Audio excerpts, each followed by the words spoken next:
इन्होंने उस वक्त जाकर 12 नवंबर के वक्त जाकर बोलना चाहिए था, जिनके पास वो खुद को बचाने के लिए गए। 12 नवंबर के वक्त भी जाकर उनको बोलना चाहिए था कि हमारे शहर के 60 से ज़्यादा लोग जेल में हैं, बड़ी तादाद में गुरुवार वार्ड के लोग जेल में हैं। उनको बचाने के लिए ये नहीं गए किसी लीडर के पास, लेकिन जब खुद के घर पे आफत आई तो बराबर बीजेपी के पहलू में जाकर दोनों लोग दो पार्टियों से, एक एकनाथ शिंदे के साथ मिला हुआ है, एक बीजेपी के साथ मिला हुआ है, और इस शहर को बेवकूफ सिर्फ ठेकेदार है। ठेकेदार की पार्टी, ठेकेदार के एमएलए मुफ्ती मोहम्मद इस्माइल कासमी साहब हैं। आप ये कान खोल कर सुन लो, सिर्फ उनका एक ही मकसद है, ठेकेदार। और आजकल तो देख लीजिए कि भगदड़ मची हुई है पार्टी में, लोग पार्टी छोड़ के जा रहे हैं तो नया लालच दे रहे हैं। तो ये 50 लाख का ठेका, पैसे की लालच, ये सारी चीज़ें हैं। वक्त आने पर आज के जो एमएलए हैं ये कितनी तोड़ी किए, कितने लेटर दिए और उस पर कितनी तोड़ी किए, कितनी बदउनवानी किए, इसका भी सब रिकॉर्ड है। पैरामेडिकल कॉलेज लेकर आया है पैरामेडिकल काउंसिल और सरकारी नौकरियों के लिए उपयोगी पाठ्यक्रम। EMLT, radiology technician, health sanitary inspector में एडमिशन जारी है। हमारा पता याद रखें, Sai Chaitanya paramedical college, Ruby City Scan के ऊपर।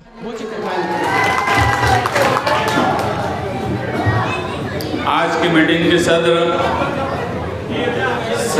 शहर अध्यक्ष शान हिंद, हमारे सरपरस्त अतर हुसैन अशरफी साहब और समाजवादी पार्टी के जिम्मेदारान और आज की मीटिंग में आए हुए तमाम ही नौजवान। अभी हमारे शफीक भाई पंगा और उनके साथी और दूसरे हिस्से से भी तमाम साथी समाजवादी पार्टी में शामिल हुए। मैं उनका इस्तेकबाल करता हूँ और एक वादा करता हूँ कि आने वाला इलेक्शन अच्छाई और बुराई के बीच में होने वाला है। मैं अभी MIM के जिम्मेदार डॉक्टर खालिद परवेज, उनका एक इंटरव्यू सुन रहा था। उनका भी ये मानना है कि 25 साल में इस शहर में कुछ बदला नहीं, उल्टा बुराई बढ़ गई। 1999 में शहर के जो हालात थे उससे बदतर हालात हो गए। तरक्की का ढिंढोरा पीटने वाले तरक्की तो इस शहर में नहीं किए, मगर समाजी बुराई इतनी फैल गई कि उसे अब संभालना मुश्किल हो गया।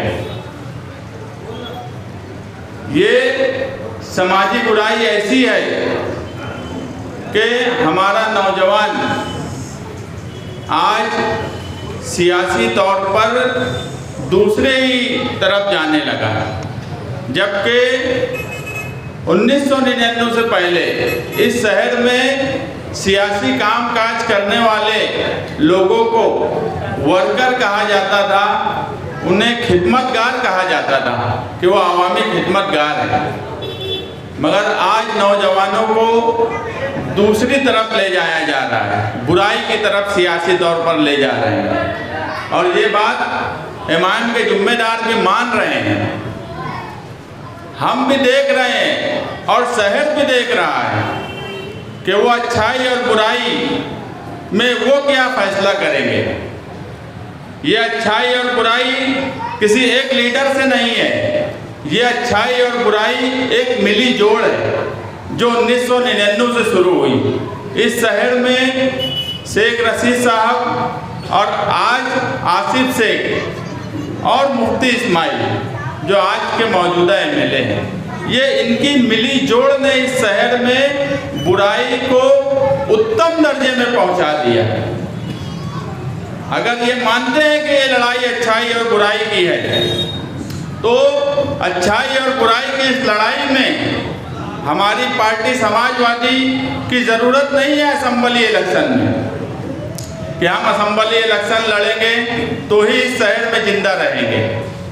मगर आज इस शहर की ज़रूरत है कि शान हिंद को क़यादत मुस्तकबिल में करना चाहिए। और अगर अच्छाई और बुराई में वो फर्क समझ रहे हैं तो उनको भी अच्छाई का साथ देना चाहिए, ना कि इस मिली जोड़ बुराई का। जिनकी सियासत जिस मुद्दे से शुरू हुई आज उसी मुद्दे पर खत्म होने जा रही है। मैं आपको यकीन दिलाता हूँ 2024 का इलेक्शन इस शहर में मुफ्ती इस्माइल की सियासी ताकत खत्म होने का इलेक्शन होगा।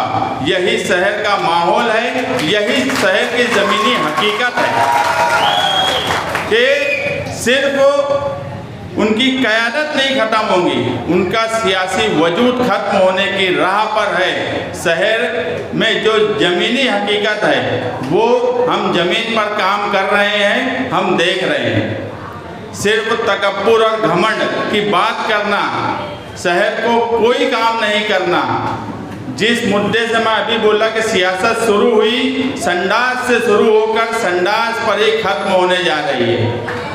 जो आदमी संडास बनाने की बात शुरू किए वो आज कारपोरेशन के गेट पर जाकर बोलते हैं कि औरतों को आज भी संडास की ज़रूरत है। मुझे समझ में नहीं आ रहा था कि वो उस मुद्दे को लेकर वहाँ पहुँचे कैसे। उन्हें कुछ तो लिहाज, कुछ तो बात सोचना चाहिए कि मैं क्या करने जा रहा हूँ और मैं क्या कर रहा हूँ, मगर शहर को बेवकूफ़ समझने की कोशिश की जा रही है। शहर बेवकूफ़ ना पहले था ना आज है। वक्त के साथ शहर को जब बदलाव लगा, शहर ने बदलाव किया, मगर इस बदलाव में शहर को क्या मिला? सिर्फ रोड और गटर की सियासत, रोड और गटर का कामकाज पर बात, हम इससे ऊपर उठ ही नहीं पाए, हम इससे ऊंचा सोच ही नहीं पाए। हम ये सोच ही नहीं पाए कि अगर ये गरीब बस्ती है तो यहाँ स्कूल की ज़रूरत है क्या, यहाँ रोजगार की ज़रूरत है क्या? अगर शहर में तालीमी ग्राफ बढ़ा, लोग MBBS ITI करने के लिए बाहर जाने लगे, तो वो ज़रूरत के लिहाज से यहाँ कॉलेज की ज़रूरत अगर है तो उस पर कभी किसी ने सोचा ही नहीं। नए रोजगार की ज़रूरत इस शहर में है, उसकी तरफ किसी ने सोचा ही नहीं। 25 साल में मैं बोला इस शहर को तरक्की तो नहीं मिली, मगर समाजी बुराई के नाम पर आज हमारा शहर जाना जाता है। वो MLA जिन्हें ये तक नहीं समझता कि असेंबली हाउस में क्या बोलना चाहिए और किस अल्फाज को बोलना चाहिए। शहर की हंसी उड़ाने का काम, ऐसा कोई सवाल नहीं। मैं तो हैरान रहता हूँ कि बोलते हैं कि मुतालबा किए, MLA ने मुतालबा किया, ये भी एक नुमाइंदगी है। अरे मुतालबा तो मेरे ताने मामा भी कर सकते, मुतालबा करने में कौन सी बात है? तुमने वो मुतालबा किया तो काम हुआ क्या, या वो काम होने की तरफ गया क्या? इस पर कभी कोई बात नहीं की जाती। इस शहर में इतने फंड की बात की गई है अखबारात और यूट्यूब चैनल पे, 366 करोड़, 50 करोड़, 25 करोड़, 10 करोड़, इतने करोड़ कि अगर 5 साल का मैं सिर्फ अखबार और यूट्यूब वो भी निकालेंगे, नहीं निकालेंगे ऐसा नहीं है। जैसे अभी अदर चच्चा बोले स्टेज लगने दो, जब आमना सामना होगा तो अखबार की कटिंग भी आएंगी, चैनलों पे बयान भी आएगा कि इन्होंने आज तक कितने हजार करोड़ का फंड मंजूर किया, तो जमीन खा गई कि आसमान निकल गए।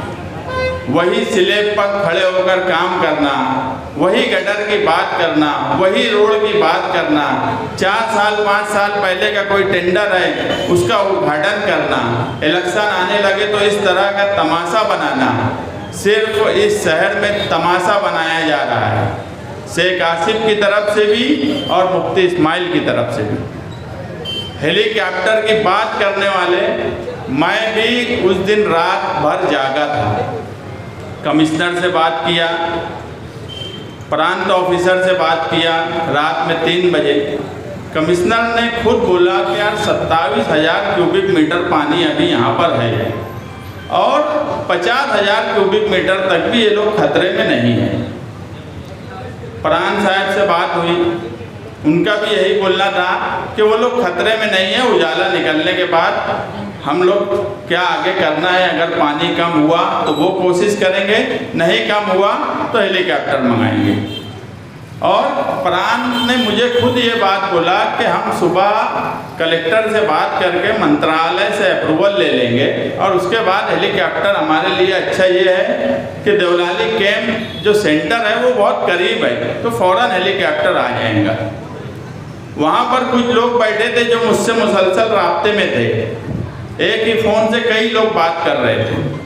मैं सियासत में नफ़ा हो कि नुकसान हो, अगर आदमी मुसीबत में है तो उसको सही बात बता देना और उससे सच्ची बात करना, ना कि बिला वजह तसल्ली देना कि वो कोई खतरा मोल ले। मैं उनको खुद बोला कि तुम लोग रात में निकलने की कोशिश भी मत करो, ये पानी की पोजीशन है, तुम लोग खतरे में हो नहीं। तो एक लड़का उधर से कौन था मुझे नहीं मालूम, अलग अलग लोग बात कर रहे थे, बार बार ये बोलता था कि भैया कुछ भी कर हेलीकॉप्टर मंगवा दे, कुछ भी कर हेलीकॉप्टर मंगवा दे। तो मैं उसको बोला कि रात में हेलीकॉप्टर आएगा ये दिमाग से निकाल दो, वो मुमकिन चीज़ नहीं है। और मैं ये भी नहीं चाहता था कि वो कोई पैनिक में जाए लोग। मैं चाहता था जो सिचुएशन है उनको बता दी जाए कमिश्नर और प्राण से बात करने के बाद। और मैं उनको एक ही बात बोला कि तुम ऐसी जगह पर रहो जहाँ ज़्यादा से ज़्यादा सेफ हो और बहुत हड़बड़ाहट में कोई फैसला मत करना। प्रशासन का पूरा ध्यान है, सुबह होने तक उजाला निकलने के बाद उनको सेफ निकाल लिया जाएगा। रात में इसलिए भी कोशिश नहीं की जा रही है कि कोई रिस्क लेना नहीं चाहते, जब सब आप सेफ हो, मगर उसको भी अलग ढंग से पेश करने की कोशिश की गई। इतनी नंगी सियासत, तुम तमाशा इस शहर में बना दिए। एक रिकॉर्डिंग डाल रहा है मैं हेलीकॉप्टर पैसा दे दूंगा, एक रिकॉर्डिंग डाल रहा मैं बात किया। मैं ये सब चीज़ कभी सियासत में मानता ही नहीं और न इसको अच्छा मानता हूँ कि किसी से बात की जाए और उसकी रिकॉर्डिंग डाली जाए। ये भी ना कानूनी तौर पे सही है ना समाजी तौर पे सही है। मैं जो बोल रहा हूँ, अगर वो आपको यकीन है कि मैं सच बोल रहा हूँ तो आप मानो, आपको लगता है मैं झूठ बोल रहा हूँ तो आपकी मर्जी। मुझे कोई ज़रूरत नहीं है कि मैं जो बोल रहा हूँ उसके लिए कोई सबूत दूँ। लेकिन तमाशा इस शहर में हर बात का बनाया जा रहा है। ऐसा तमाशा मुझे भी बहुत बोला गया कि भैया आ जा, हन्या पे तो देख अभी कपड़वा उतार रहे हैं ना, पे मतलब कुछ भी करिए, कुछ कपड़ा उपड़ा उतारने की जरूरत नहीं है, सिर्फ नाटकबाजी तमाशा हो रहा है। और मैं इतने नंगेपन में सियासत में मैं इतने नंगे नहीं हूँ। अपना एक स्टेटस है, अपना एक स्टैंडर्ड है। हम सियासत में इतने नंगे ना कभी हुए हैं ना कभी इतने नंगे हो सकते हैं कि कोई चीज़ कोई मुसीबत में है तो उसका तमाशा बना दिया जाए, ये हमसे कभी नहीं होगा। इसका नफ़ा हो कि नुकसान हो उससे भी हमको कोई फ़र्क नहीं पड़ता। हमारा एक दबदबा है, हमारा एक स्टैंडर्ड है, एक स्टेटस है, उससे नीचे उतर के हम कभी सियासत ना करे हैं ना कभी हम सियासत करेंगे। हमको बहुत से लोग बोले रिकॉर्डिंग भैया तुम जो बात करें वो भी डाल दो, मैं बोला वो भी नहीं डालूंगा, कोई कितना भी बोले। कई यूट्यूब चैनल वालों का फ़ोन आया कि यार इस पर तुम भी बोल दो, सफाई दे दो। बोला जब वक्त आएगा बोल दूंगा, अभी जो तमाशा चल रहा है उस तमाशे में मैं शामिल ही होना नहीं चाहता। बोलने का मतलब ये है कि आज मालेगांव शहर में समाजवादी की तरफ लोग देख रहे हैं और उसकी वजह है कि गली से लेकर अगर मैं आज कहूँ दिल्ली तक, अगर रियासत में अबू आसिम आज़मी साहब हैं जो हर मुसलमानों पर मुसीबत पर सबसे पहले खड़े होते हैं, मालेगांव शहर में तुम्हारी पार्टी सबसे पहले खड़ी होती है। वो कोल्हापुर का वाक़या हो या माजी में कई ऐसे वाक़यात हुए। कोल्हापुर अगर कोई लीडर गया तो वो वही शेर महाराष्ट्र अबू आसिम आज़मी साहब थे जो कोल्हापुर में मुस्लिम वाहिद लीडर थे, जो उनसे मिले, उनका मसला समझा और उसको किस तरह से हल किया जाए उसकी कोशिश की। पार्लियामेंट में वक्फ बिल आया, वक्फ बोर्ड का बिल, जबकि अक्सरियत बीजेपी के पास है, उसके बाद भी वो पास नहीं कर पाए, जेपीसी में भेजना पड़ा। आप अगर उस वक्त की वीडियो देखेंगे, सबसे पहले मुखालफत करने वाला आपका लीडर अखिलेश यादव साहब, जिसने वक्फ बोर्ड की मुखालफत की, हाउस में खुलकर मुखालफत की। उस पर अमित शाह को गुस्सा भी आया। बोलने का मतलब यह है कि आज जो पार्टी तुम्हारे पास है, हमने पार्टी बदली तो हमने पार्टी ना अपने मुफाद के लिए बदली, ना ही कोई लालच में बदली। हमने फिरका परस्ती के खिलाफ जिस पार्टी से हमारा दिली लगाव था, जिस पर हम कभी सोच नहीं सकते थे वो पार्टी छोड़ेंगे, वो पार्टी सिर्फ हमने इसलिए बदली कि 2014 के बाद इस मुल्क में फिरका परस्तों के हौसले इतने बुलंद है कि अब फिरका परस्त पार्टी के साथ अगर हमारी पार्टी जा रही है तो हमें एक ऐसी सेकुलर पार्टी चाहिए जो मुल्क में मुसलमानों की तर्जुमानी करे, और हम उसी पार्टी में गए। नहीं तो आप देखेंगे 5 साल में 2 पार्टी बदल लिए शेख साहब के यहाँ के। कांग्रेस में थे, राष्ट्रवादी में गए, राष्ट्रवादी भी छोड़ दिए, मगर सिर्फ अपने मुफाद के लिए। उनकी फिरका परस्तों से साठगांठ हो गई।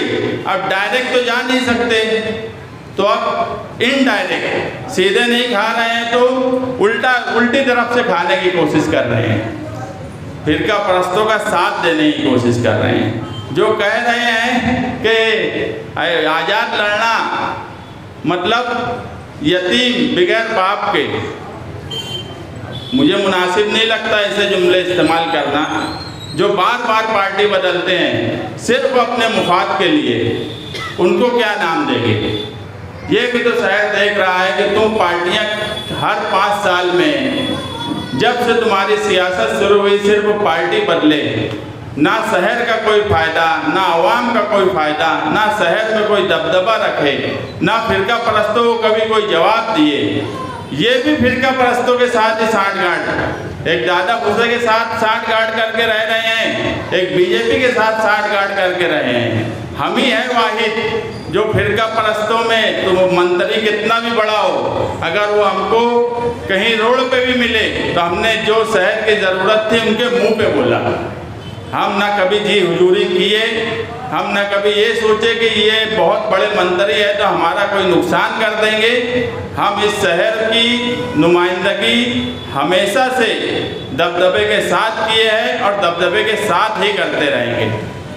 ये दोनों लोग 2 पार्टियों से, एक एकनाथ शिंदे के साथ मिला हुआ है, एक बीजेपी के साथ मिला हुआ है, और इस शहर को बेवकूफ़ समझ रहे हैं कि फिरका परस्तों के साथ मिलकर।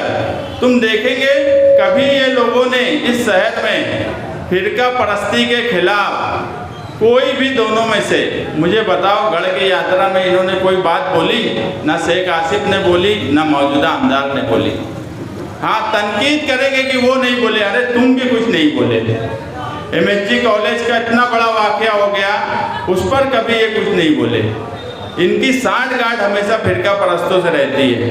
ये बजट इसलिए लेते नहीं हैं कि शहर में काम हो, ये बजट सिर्फ इसलिए लेते हैं कि ठेकेदारी कर सके।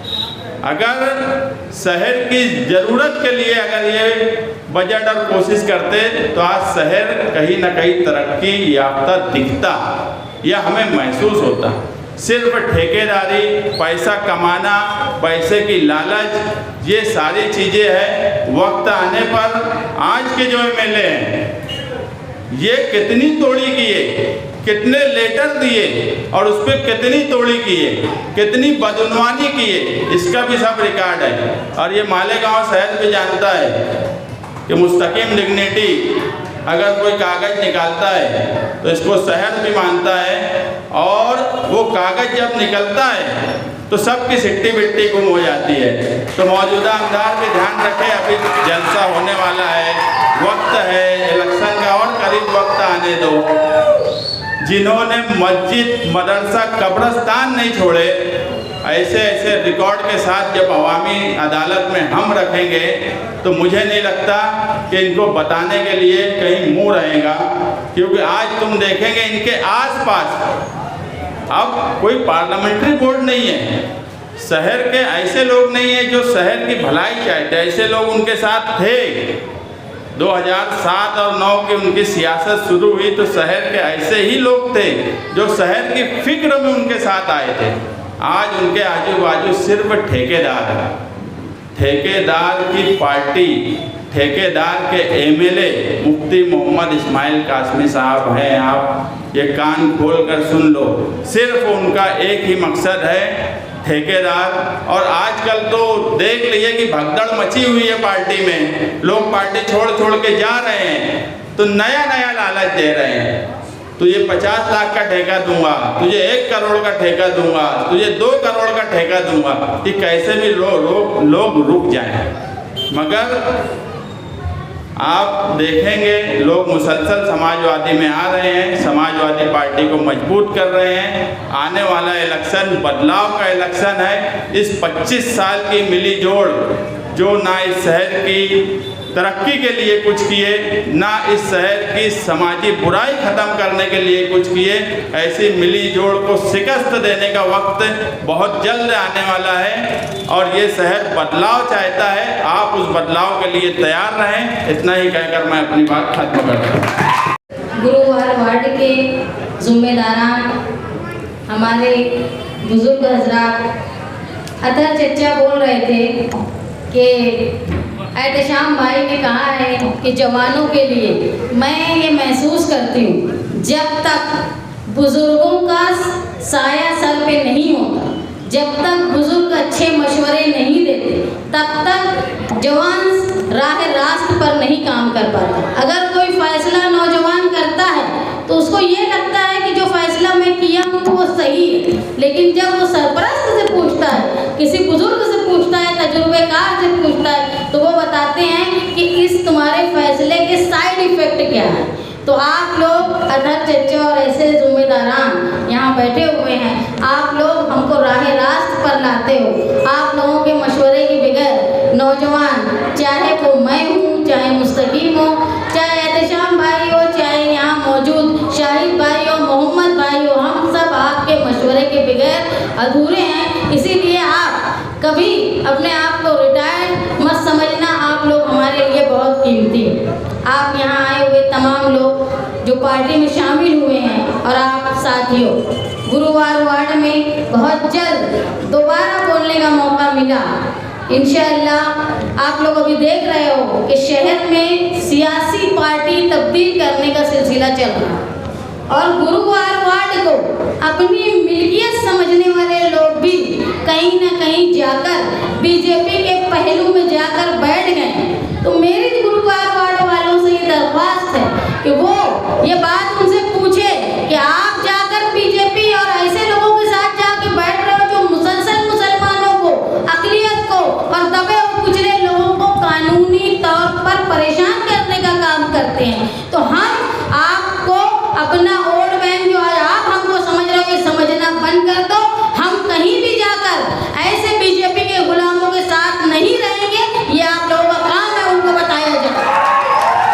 जो लोग गुरुवार वार्ड को अपनी मिल्कियत समझते हैं, जिनके घर के लोग 3 बार कारपोरेशन में मेयर रहे, जिनके घर के लोग 3 बार असेंबली के मेंबर रहे, 1999 के बाद से गुरुवार वार्ड में जब साथी निहाल अहमद साहब की सियासत कमज़ोर हुई, तब से गुरुवार वार्ड के लोग जिनको बड़ी तादाद में वोट देते हैं, उन्होंने क्या किया आप लोगों के साथ। मालेगांव शहर में कहीं भी गुनहगारी होती है, कहीं भी डकैती होती है, कहीं भी नशे का सामान पकड़ा जाता है, तो सबसे ज़्यादा तकलीफ गुरुवार वार्ड वालों को होती है। सबसे ज़्यादा कॉम्बिंग ऑपरेशन गुरुवार वार्ड में होते हैं। तो जब आपकी वोटों से चुने हुआ नुमाइंदा असेंबली में भी था, कारपोरेशन में भी था, उसके बावजूद गुरुवार वार्ड के लोगों को कानूनी तौर पे गुनहगार की नज़र से देखा गया। ये तुम्हारे साथ इस्तेसाल हुआ, तुम्हारी वोट का इस्तेसाल हुआ। आज तुम्हारी वोट का इस्तेसाल बीजेपी के हामियों के साथ जोड़ के किया जा रहा है। तो आज ये हमारा सियासी नहीं, समाजी नहीं, मजहबी फर्ज भी है कि हम ऐसे लोगों से दूर रहे जो खुद का सौदा खुद के फायदे के लिए, खुद के किए गए गुनाह के लिए, सफाई बचाने के लिए अगर कोई अजीत पवार उनके साथ आता है तो ये खुद के फायदे के लिए वहाँ गए हैं, खुद के घर को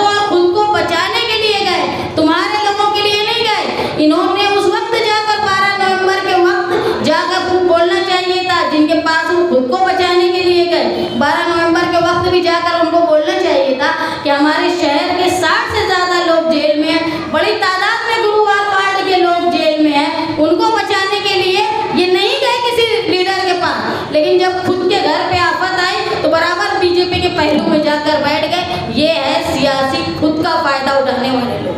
दूसरी तरफ जो यहाँ के एमएलए हैं उन्होंने अभी जो वोट दिया, जो समीकरण समझ में आ रहा है, तो कहीं ना कहीं ये बात साबित हो गई कि हमारे नुमाइंदे ने ऐसी पार्टी को वोट दिया जो सत्ता में थी और वो राज्यसभा में बीजेपी के उम्मीदवार को और बीजेपी के उम्मीदवार की पार्टी को सपोर्ट करने वाले उम्मीदवार को इन्होंने वोट दिया।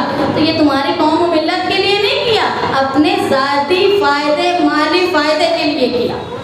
उनको हक नहीं बनता कि इतनी बड़ी अक्सर जो यहाँ पर मुसलमान अक्सरियत रहती है, हमारी वोट से चुनने वाला नुमाइंदा हमारी वोट का सौदा बीजेपी के लीडर से करे।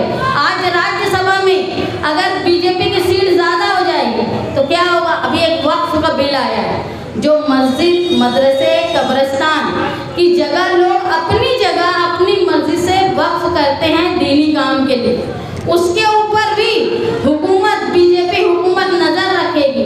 एक हद तक वो उनको कब्जा देगी, मिल्कियत जो है जो वक्फ की होती, मस्जिद की जगह हो, कब्रिस्तान की जगह हो, मदरसे की जगह हो, खानका की जगह हो, इस पर जो है इख्तियार होता है वक्फ का। लेकिन इस पर इनकी ये कोशिश है कि हुकूमत का इख्तियार है, यानी अगर हो सकता है आगे ऐसा हो कि किसी ने अपनी जगह मस्जिद के लिए वक्फ की हो, हुकूमत उसका पर्पस बदल दे, उसको मठ के लिए दे दे। तो ये इतना खतरनाक बिल लाने वाली बीजेपी हुकूमत जो हमारे मरने के बाद कब्रिस्तान को भी तोड़ देना चाहती है, ऐसी हुकूमत की मेजॉरिटी बनाने का काम अगर हमारे शहर के किसी नुमाइंदे ने किया हो तो हमारी इस पर मजम्मत होनी चाहिए। अगर मालेगांव शहर में एक दबदबा मालेगांव शहर का था जो साथी निहाल अहमद साहब के वक्त था कि हमारी तरफ नज़र उठाने से पहले लोग 10 बार सोचते थे। अगर हमारे नुमाइंदे जाकर बीजेपी के पहलू में बैठ जाएंगे, अजीत दादा के पहलू में बैठ जाएंगे, तो क्या हमारा दबदबा बचेगा? क्या हमारा मुस्तकबिल होगा अक़लियत का? क्या मुस्तकबिल होगा यहाँ की दरगाहों का, यहाँ की मस्जिद का, यहाँ के मदरसों का और यहाँ के कब्रिस्तान और ईदगाह का?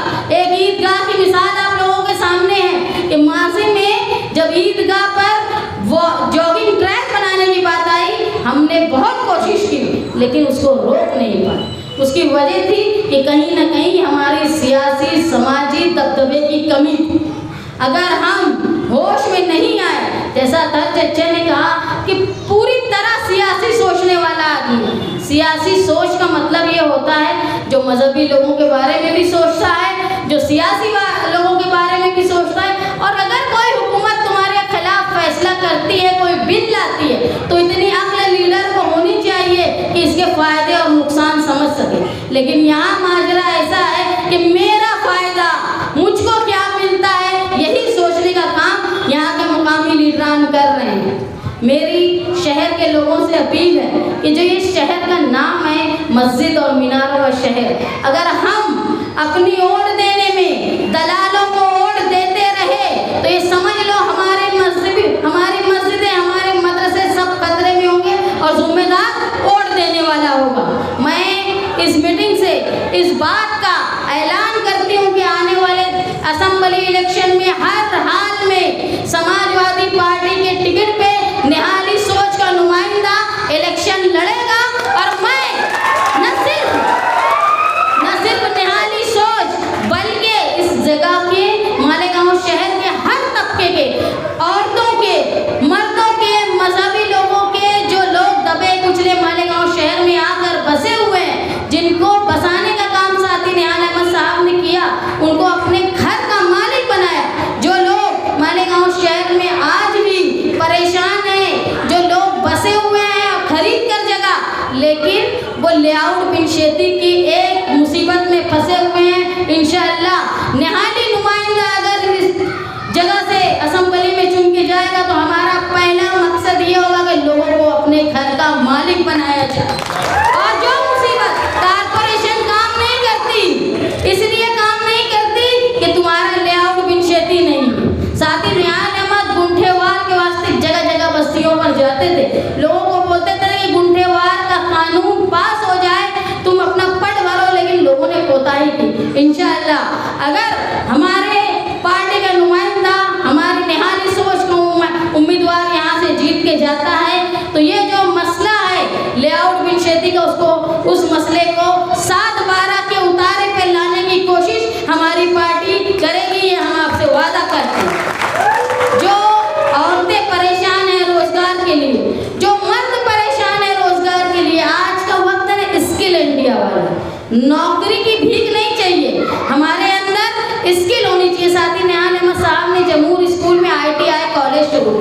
जहाँ पे प्लम्बिंग, वायरमैन, ड्रॉप्समैन और ऐसे हुनरमंदी के काम होते थे कि किसी की नौकरी की ज़रूरत नहीं थी। यहाँ के लोग जाके सऊदी में, दुबई में, जहाँ तक कि यूरोपियन कंट्री में भी रोजगार हासिल किए।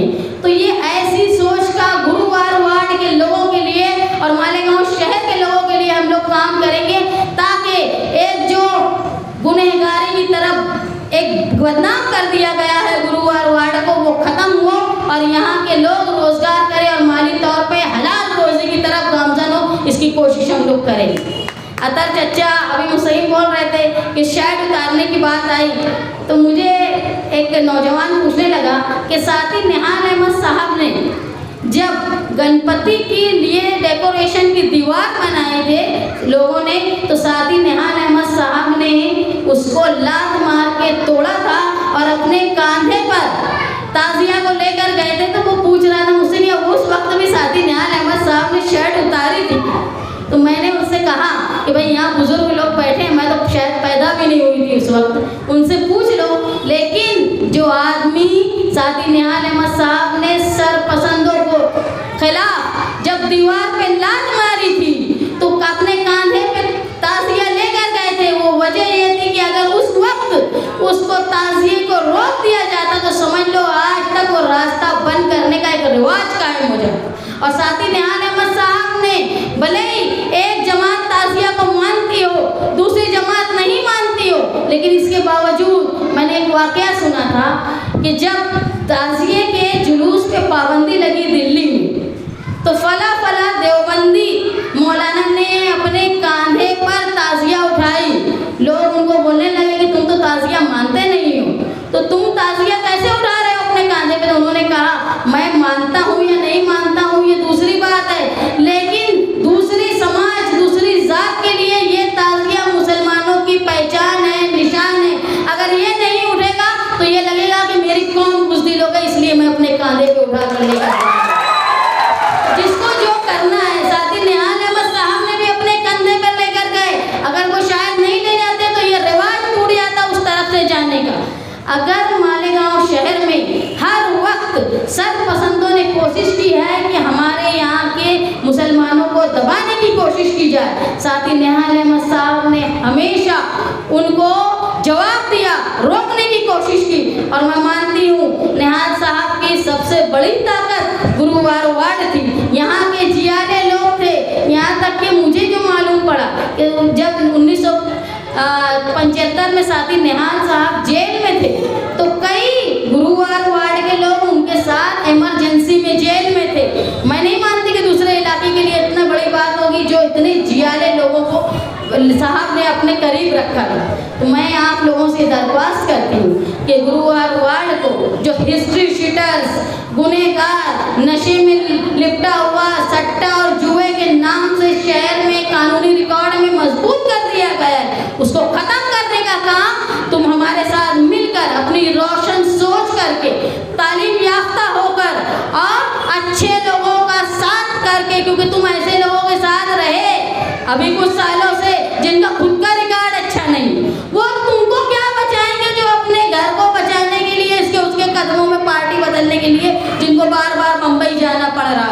याद रखो, जब खुद की नौबत आई तो यहाँ से मुंबई के 10 चक्कर हो गए, लेकिन जब यहाँ का कोई आदमी फंसता है, 2-4 गोली मिलने पर भी बड़े बड़े तस्करी के इल्ज़ाम लग जाते। जब लीडर साहब को तौफीक नहीं होती कि अपने लोगों को बचाया जाए, जब सट्टे और जुए के नाम पे बिला वजह लोगों को जेलों में डाल दिया जाता, जब लीडर साहब को तौफीक नहीं होती, जब लोगों के पास हथियार रहते हैं कि नहीं रहते हैं लेकिन हथियार के गुनाह में फंसा दिया जाता, जब भी लीडर साहब को तौफीक नहीं होती, लोग महीनों जेल में सड़ते हैं। और जब जेल में लोग जाते हैं ना, तो उनके घर में क्या हालात होते हैं ये लोग आप समझ सकते हो कि उनके घर में कोई माली तौर पर इतना मुस्तहकम नहीं होता कि 4-6 महीने का असासा घर में छोड़ के जाए। मैं 12 नवंबर में जो सबसे ज़्यादा महसूस की कि ऐसे लोग जेल में थे जो माली तौर पे बहुत कमज़ोर थे। मैं कोशिश करती थी कि उनके घर के लोगों से मुलाकात करूं। उसकी वजह ये थी कि सबके छोटे छोटे बच्चे थे, नौजवान लोग जेल में थे। अगर उनकी मदद करने, उनकी बीवियों की मदद करने कोई नहीं आता तो तुम ये बात याद रखो, वो गलत रास्ते पे जाते। उसको रोकने